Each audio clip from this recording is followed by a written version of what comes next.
మనుషులు చేసే గాయాలు మానసికంగా ఎంత కృంగదీస్తాయో వాటిని అధిగమించి నిలబడటం అంతకంటే ఎక్కువ ధైర్యాన్ని ఇస్తుంది. ఒక విషపూరితమైన బంధంలో నలిగిపోయి ప్రాణాపాయం నుండి బయటపడిన ఒక మహిళ తన జీవితాన్ని ఎంత ధైర్యంగా మార్చుకుందో ఈ వైరల్ స్టోరీ చెప్తూ ఉంది. ఒక మహిళ తన భాగస్వామి చేతిలో తీవ్రమైన వేధింపులకు గురైంది. ఆ హింస ఆమె శరీరంపై మనసుపై చెరిగిపోని గాయాలను మిగిల్చింది.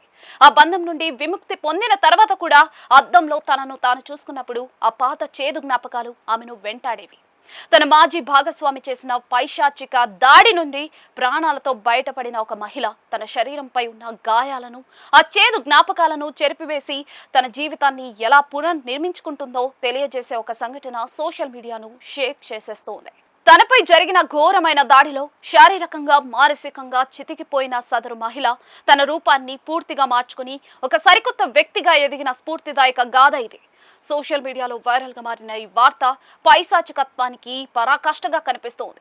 తన భాగస్వామి నుండి ఎదురైన విపరీతమైన వేధింపుల కారణంగా ఒక మహిళ తన శరీరం, ముఖంపై సుమారుగా 250 సార్లు అతని పేరును టాటూలుగా వేయించుకోవాల్సి వచ్చింది. ఆ మహిళ తన భాగస్వామితో కలిసి ఉన్న సమయంలో అతను ఆమెను తీవ్రంగా వేధించేవాడని, ఆమె ఎక్కడికి వెళ్ళినా కూడా ఎవరితో మాట్లాడినా అనుమానించేవాడు. తనపై ఆమెకు ఉన్న భయాన్ని, తన ఆధిపత్యాన్ని నిరూపించుకోవడానికి అతను ఆమె శరీరాన్ని టాటూలతో నింపేయాలని నిర్ణయించుకున్నాడు. ఆమెకు ఇష్టం లేకపోయినా శారీరక దాడులతో బెదిరించి ఆమె ముఖం, మెడ, చేతులు, వీపు ఇలా శరీరంలోని దాదాపుగా ప్రతి భాగంపై తన పేరును టాటూగా వేయించాడు. ఒకటి కాదు, రెండు కాదు, ఏకంగా 250 సార్లు అతని పేరును పచ్చబొట్టుగా వేయించుకోవాల్సి రావడంతో ఆమె రూపమే మారిపోయింది.